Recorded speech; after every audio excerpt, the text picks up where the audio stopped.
So the ship is finished. The births of Jacob and Joseph are mentioned. The company embarks from the promised land, for the promised land. The sons of Ishmael and their wives join in revelry and rebellion. Nephi is bound, and the ship is driven back by a terrible tempest.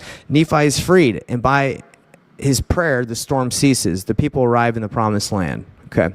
Wow, a lot happens. They finish the boats. Lehi has more sons that are mentioned. They go into the boat. Some rebellion happened. It gets crazy. They try to kill Nephi again, unfortunately. Man, they're coming after Nephi a lot. So he's got a lot of patience and faith. This is incredible. All right, so let's break this down as simple as possible. I'm going to kind of explain what's happening and explain definitions, or we'll look up definitions together if it's kind of confusing.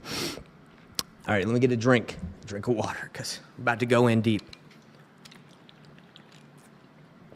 By the way, if you're watching this in the future live, ask any questions. If you don't believe this and you want to tell me why it's not true, I would ask you not to, because I've heard it all, and I've still decided to believe. But if you want, you can. But obviously, I do this, so there's nothing that you can that's out there that would shake my faith. I believe wholeheartedly, not because of what I saw, but because of the Spirit that I feel. So anyway.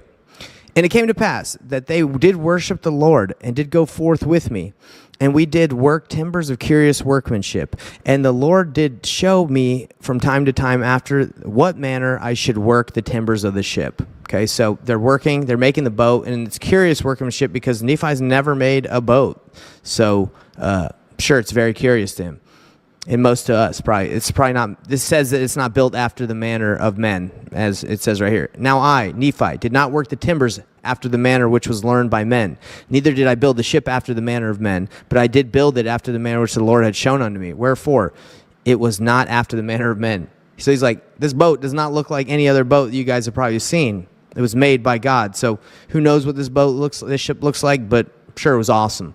And I, Nephi, did go into the mount often, that means often, everybody, often, and I did pray often unto the Lord. Wherefore the Lord showed unto me great things. So he keeps on going to the mountain to talk to God. The mount, in the scriptures, mountains are symbolic of like high places where you can, well, technically, it's like literally a high place, but it is also symbolic of going higher so you can talk to God, get closer to heaven. And it came to pass that after I finished the ship, according to the word of the Lord, my brethren beheld that it was good, and that the workmanship thereof was exceedingly fine.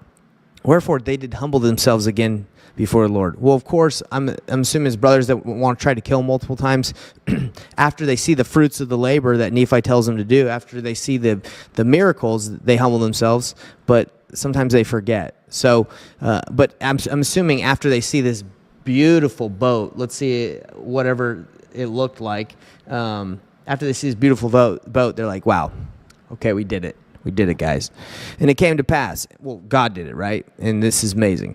And it came to pass that on the morrow, after we had prepared all things, much fruits and meat from the wilderness, and honey in abundance, and provisions according to that which the Lord had commanded us, we did go down into the ship with all our loading and our seeds, and whatsoever things we had brought with us, every one according to his age. Wherefore, we did all go down into the ship with our wives and our children. All right, they're all getting ready to go in the ship. And the ship I should put here in the water.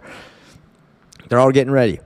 And now my father had begat 2 sons in the wilderness. The elder was called Jacob, and the younger Joseph. Don't you guys love that? That Lehi is so faithful, he names his sons Jacob and Joseph. After Abraham, Isaac, and Jacob, Jacob later changed his name to Israel, the house of Israel, and one of his sons was Joseph. Joseph in the Technicolor Dreamcoat, if that's I believe that's what they called it, the coat that his brothers were envious of.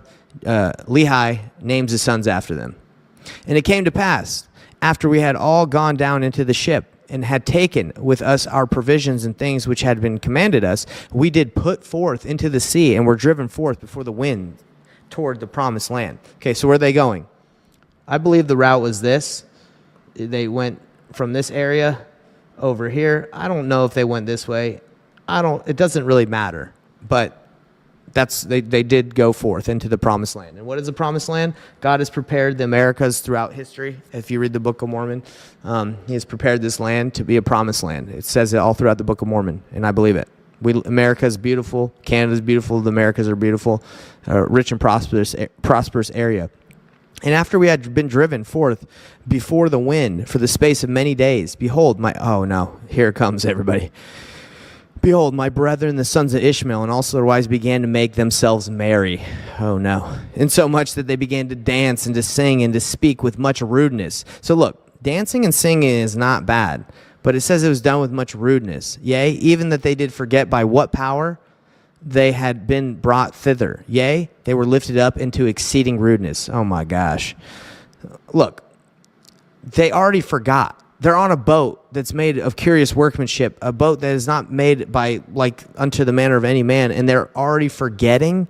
They're forgetting by the power of which this happened. Man, as you guys, if you're just tuning in right now to this video or this stream, you're probably like, why are you so impatient with these people? If you've read chapters 1 through up until this point, started from the beginning, they forget all the time. They're always forgetting what's happening. So it's kind of frustrating to see that they're seeing all these miracles and they're forgetting. But hey, it happens to us too in life. We see so many miracles and yet we forget, right? History is bound to repeat itself. Why? Because we don't remember. We don't remember God and what we do, right? Like America, if you just look at America, because I'm American, I live in Canada right now, but even Canada, it was built on God, right? And God we trust, like it was a Christian nation, and now it's turning away from that. Many people don't even remember like the Constitution or why America was colonized. It was colonized because of freedom. They wanted freedom of religion. The people in this area of England and the Gentiles all came because they wanted to believe the way they wanted. But we forget.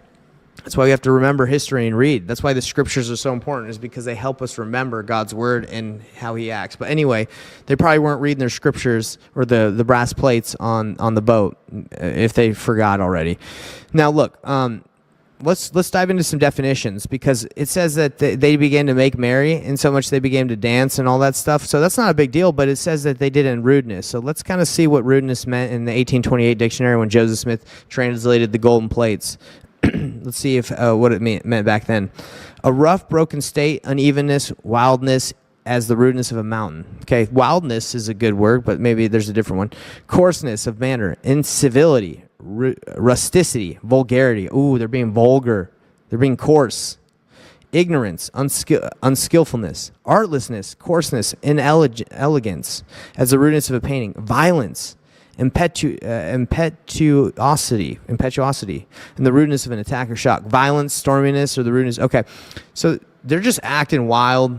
They're acting crazy. Okay, and they're dancing. Who knows if they're twerking? I'm not going to get into what kind of dancing it was, but it doesn't seem like it was good.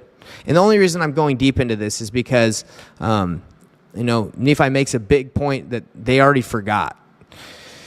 And I, Nephi, began to fear exceedingly, lest the Lord should be angry with us and smite us because of our iniquity, that we should be swallowed up in the depths of the sea. Wherefore I, Nephi, began to speak to them with much soberness, but behold, they were angry with me. They're mad with him again because he tries to get them to calm down and remember the Lord their God, saying, we will not, this is what they say, we will not that our younger brother shall be a ruler over us. My goodness, can you believe it? What does soberness mean? This is how Nephi talked to his brethren.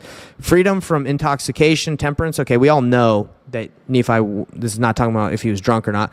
Gravity, seriousness, freedom from the heat. Okay, so he was talking to them with some gravity and some seriousness. He's like, look, I'm talking to you guys with some seriousness. You need to stop. And they're like, you will not be a ruler over this younger brother. My goodness, how prideful. Now look, Nephi's worried because as they're traversing these waters, as they're going through these waters, he's like, dang, we're on a boat in the middle of the ocean, and who knows if God is going to be upset with us and we're going to get swallowed up in the waters in like a wave or something. He was worried, because he knows of the power of God. And it came to pass that Laman and Lemuel did take me and bind me with cords. Oh, gosh. And they did treat me with much harshness. Nevertheless, the Lord did suffer it, that he might show forth his power unto the fulfilling of his words, which he had spoken concerning the wicked. Man, they treated him with much rudeness, harshness. Guys, they were being mean. They tied him up with strong cords. Now, look, the Lord suffers. He suffered it that it might happen. And many bad things happen in this life. Why? Because sometimes the Lord can warn and guide and basically command and say, hey, do this. But if we don't listen, he's going to let the consequences just play out. It's not like he makes these things happen. It's just the consequences of sin and consequences of action. And it's going to see that, and this happens, so the fulfilling of his word, which has been spoken concerning the wicked, comes to pass, right? Because he warns people, and if they don't do what he says, the warning comes true. And it came to pass that after they had bound me, insomuch that I could not move, the compass which we had been prepared of the Lord did cease to work. Guys, so in chapter, I believe it was 15, they find a compass on their journey, and it just appears in front of Lehi's tent, and the compass is powered by faith. So this compass is guiding them on their way to the ship, but it's powered by faith. So if they stop acting righteously, the compass stops, and that's why it says the compass which had been prepared did cease to work, because they're not being righteous. The brothers aren't. Wherefore they knew not whither they should steer the ship. You think they would stop after that, be like, oh, the compass has stopped. Maybe it's because we tied up our brother, but they don't. They're not very intelligent. Insomuch that there arose a great storm, yea, a great and terrible tempest, and we were driven back upon the waters for the space of 3 days. Okay, so they use the number 3 a lot in the scriptures. Does that technically mean 3 days? It could, but it also could just mean a long time, right? The space of 3 days, and they began to be frightened, exceedingly lest they should be drowned in the sea. Nevertheless, they did not loose me. So for 3 days, Nephi is bound. Oh my gosh, that's a long time to be bound in cords. Man, hopefully they were feeding him or someone was feeding him. This is tragic. And on the 4th day, okay, so this seems like really actually 3 days, because he's being pretty specific. He says, on the 4th day, which we had been driven back, the tempest began to be exceedingly sore. Okay, what does that? I think you guys know what exceedingly sore means, but I'm going to look it up for you. Let's see, tender, susceptible to pain, tender, affected, inflammation, violent, severe, violent, as a sore conflict. Yes, okay, so it became exceedingly violent. This is a crazy storm, guys. And it came to pass that we were about to be swallowed up in the depths of the sea. So Nephi's, when he was exceedingly frightened, I guess he had a reason to be frightened, because they're about to be swallowed up in the depths of the sea. And after we had been driven back upon the waters for the space of 4 days, he's tied up and they're being driven back in this crazy storm. My brethren began to see that the judgments of God were upon them. Okay, 4 days of being in a crazy storm. Now the brothers are like, okay, maybe we made a bad decision again. Come on, guys. And judgments of God were upon them, and that they may perish, and must perish, save that they should repent of their iniquities. Iniquities are sins. Wherefore they came unto me, and loosed the bands which were upon my wrists, and behold, they were swollen exceedingly, and also my ankles were much swollen, and great was the soreness thereof. I love how Joseph Smith, I love how this is translated, because Joseph Smith didn't write this, and if he did write this, he had a very interesting way of expressing himself, but I don't believe he did write it. But Nephi also has a very interesting way of expressing himself. He's like, man, I was loosed up. I was tied up for 4 days. When they let me go, my wrists, my ankles are swollen, and the soreness, and great was the soreness thereof. He's like, oh man, great was that soreness. I would have just been like, hey, it really hurt. But no, he had to give us, great was the soreness thereof. Nevertheless, I did look unto my God, and I did praise him all the day long, and I did not murmur against the Lord because of mine afflictions.